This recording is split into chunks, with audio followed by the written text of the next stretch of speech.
What is up, YouTube? And today I got a deck build video for you guys. It is Melmetal and Butterfree. An odd couple, I know, but this deck has actually been fantastic and I love using this deck. Very fun deck to use. Let me break it down for you guys. So on this build, we're going to be running 2 Caterpie, 1 Metapod, 1 Butterfree, 2 Pawniards, 2 Meltans, 2 Bisharps, and 2 Melmetals, 1 XPs, 2 Pokeballs, 2 Professor Oaks, 1 Giovanni, and 2 Sabrinas. And what I found out, running 2 Caterpies is actually pretty good because it's increasing your chances of having it in your starting hand or having it earlier in your battle. This is very important because you need to use Caterpie to pull out your other grass type Pokemon. I've tried this deck before with 2 Metapod and 2 Butterfree, and I felt like it just kind of turned the deck into a stall type of deck, and I didn't really want to have that type of play style with this deck. I kind of wanted to be aggressive while I was trying to set up my mons on the bench.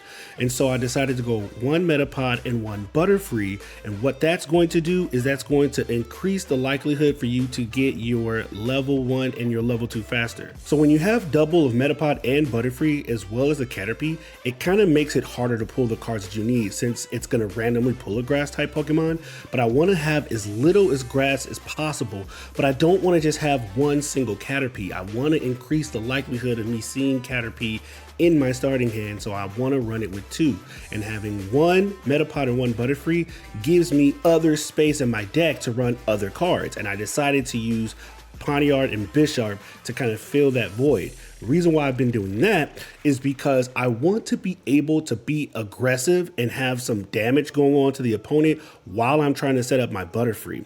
Now, this deck has 3 things that it's going to be doing. It's going to be trying to get Butterfree set up onto the bench. It's going to be trying to get Melmetal set up onto the bench with 4 energies. And then you have Bisharp that's going to be your main attacking Pokemon that's going to be doing all your damaging for the most part until you're ready to bring Melmetal in for the sweep. Now, Bisharp is a really good Pokemon because it does 70 damage with only 2 energy costs, so it's not super reliant on energy. That's pretty good damage. HP is 90, it could be a little bit better, but that's still fine. And so with a Giovanni, this card can 2-shot a Mewtwo, which is really good. And if you can get Bisharp out early enough in the battle, you're going to be knocking out those basic non-EX Pokemon and pretty much mostly every other stage 1 Pokemon as well. So this is a really good card to use. I was using Kangaskhan in this deck instead of Pawniard, but I just felt like I didn't want this deck to have a lot of RNG into it. I really wanted it to be more consistent with what you can get and not relying on coin flip so much. So I really like this Bisharp build and it's actually been pretty fun. So what this deck is going to be doing is going to be using Butterfree's ability Powder Heal to heal all your Pokemon for 20 damage each turn. That's going to be very powerful to tie in with Melmetal's actual ability, which is Hard Coat, since this Pokemon takes minus 20 damage from attacks. That's very good. I didn't have to run any potions in this because Butterfree is going to be your potions. And ideally, you can get this setup to happen kind of often. So that's what I like about this deck. It's very consistent. There will be times where you won't get this full setup of like, you know, Butterfree going and Melmetal at the same time, and you will still win games. And that's where Bisharp comes in. This deck is very versatile. I like how versatile this deck is. It's not just sitting back trying to stall your opponent and just letting Pokemon get sacked out. It's actually going to be aggressive at the same time. And Pawniard's really good because it's a basic Pokemon and it takes 30 damage for its attack that takes 1 energy, which is very powerful as well. So if you start off with Pawniard, it's a great start. Every Pokemon you can start off with in this deck is actually pretty good. If you're starting off with Caterpie, you're going to be pulling your grass. If you're starting off with Pawniard, you're going to be dealing your damage. And if you're starting off with Meltan, you're going to be pulling your extra energy. If you ever start off with Meltan in the active spot, I would only use its attack amass maybe 1, no more than 2 times. It's going to take an energy from your energy zone and attach it to your Meltan. I don't necessarily try to do this too much because I want to try to protect this Meltan at all costs, and your opponents are going to be trying to bring this Pokemon to the front and to try to knock it out as fast as possible. So I would probably say you'll get 1 of these amasses off probably safely, and you should be able to retreat your Mon, obviously, depending on how your hand is going. So this deck actually does pretty good with the meta. It's a fun deck to use. It's not like game breaking or anything like that, but it's a fun deck to use. It's a little bit of a setup, so you'll do better against other decks that have a little bit of a setup to them. The decks that will give you a little bit of a problem are going to be the Pikachu deck and the Blaine deck, which is like the Rapidash and the Ninetales deck. Those decks are particularly faster setup decks. Those two decks can give you some problems just because how fast and how aggressive that they are, but all the other decks that have a little bit of a setup to them, you can definitely stand a chance with this deck. I have beaten Pikachu, I have beaten Blaine, I've beaten every single deck in this game with this deck build. It is fun, it can be done, but obviously it's just going to depend. There's going to be a lot of strategy involved to kind of get this thing set up, because it does take a little bit of a time sometimes to set this up. So you're going to have to use your Bisharp to put a lot of pressure on your opponent, and that's what I wanted. I kind of wanted to give you guys an example of this deck going against a Mewtwo deck and just showing like how this particular thing can go. See here, I launched out with Pawniard because I want to put damage and put some pressure onto this Mewtwo. And so with this deck, you don't really want to lean out with Meltan unless it's the only Pokemon in your hand. That's the only time you really want it to hit the active spot. So you pretty much want to keep it protected at all costs. And here we always make sure we're using our Pokeballs before we use our Professor Oak. Always do that, pull the cards out first, and we got double Caterpie, and that's cool, that's totally fine. And we'll go ahead and draw here, and perfect. And I got a Bisharp on the back end, so that's good. So I'm going to be able to attack it for 30, which is really good for a basic. So this is going to be one of the things that you're going to realize here with this deck, is that you're going to be having multiple things going on at a time. You're going to be trying to pull out your grass, you're going to be trying to set up your Bisharp, and you're going to be trying to get your Melmetals and Meltans on the field. So you're going to be doing a lot, but that's totally fine. It's totally manageable, and having a Pokemon like Pawniard and Bisharp is going to put all the pressure that you need on your opponent. And so that's what I'm going to do here. So we're going to go ahead and evolve. And then we are going to put our energy on there, and we're going to set our second Meltown down there. Okay, we're gonna hit him, boom, hit him with 70, and look at that. Look, Mewtwo's already in kill range, and this is what the power of this deck will do. It puts a lot of stress on your opponent. And now they have the setup, they have the perfect setup. I kind of want to stop this real quick. Now they have the setup.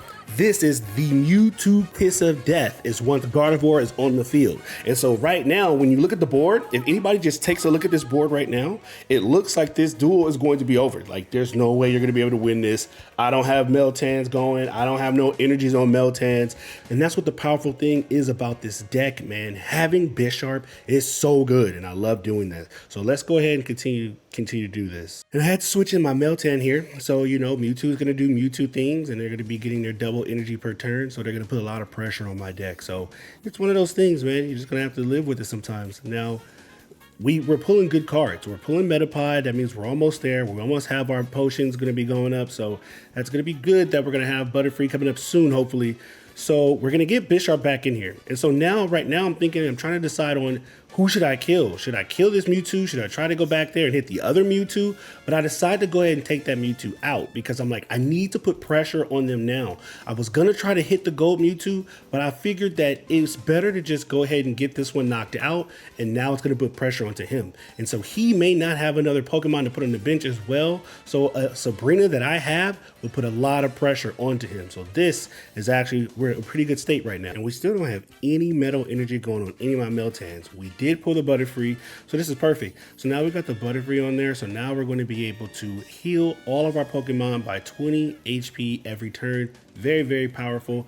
I switch him out to put some pressure onto him. I want him to have to use these energies to put onto his Gardevoir to get Gardevoir back on the bench. And so now he's one shot, and so he's going to have to get that Gardevoir out of the attack spot. And so he's healing this Pokemon. He's going to run up. He's going to try to see what he can do. Gets the gold Pokemon back in, of course, just like anybody ever would. He didn't attack right there, which was interesting to me, was that he didn't attack. I don't know if my opponent did that on purpose, like if he forgot to attack, or if he didn't want to attack because he didn't want to get me low on HP. I don't know. He didn't attack me for 50, which I thought he was going to do. So who knows? And so at this point, I'm trying to figure out, should I use my Giovanni now? And I decide, yeah, let's go ahead and make this Pokemon two-shot. Now, both of his Pokemon are one shot of a Metal Claw from Bisharp. So now he's in a tough spot. So he's already preparing to put an energy on his back Pokemon just in case I use another Sabrina and he won't have to sacrifice too much energy to get me out. So there goes Bisharp. So now we're in a crazy position right now. I'm going to use this other Meltan as a shield while I get my Melmetal one more energy to put it into range to go ahead and attack him. Now I'm going to put another Mon on the field, and we're going to go ahead and put this energy onto Melmetal. And now Melmetal is going to be ready to go next turn. That's going to be very powerful, man. And this healing is perfect. And I have another Sabrina to bring out the Gardevoir. And this is great because now he can't use that Mewtwo to go ahead and knock out my Meltan. So now he has to use energies to put onto his Gardevoir. But what was interesting is he decided to take out my Meltan for some reason. I don't know why he didn't switch Mewtwo in. I think he just didn't want Mewtwo to die, probably. But at this point, it was already GG's. I could switch in any Pokemon if I wanted to, if there was a case or anything like that. Every Pokemon was going to be going out. So it's one of those things, man. So I just kind of want to show you guys that this deck is fantastic, man. Bisharp is a very, very powerful Pokemon in this deck, and he allows you to be aggressive while you set this deck up. So hopefully you guys like this deck, man. Give it a try, see how you like it. Let me know if there's other variations of this deck that you guys have already tried or you come up with that might be better. Like the video, guys, if you found any value in this video, or if you're gonna try this deck, man, it is absolutely free and it helps the video out and it helps the channel out. And subscribe to the channel if you want more Pokemon Pocket TCG content.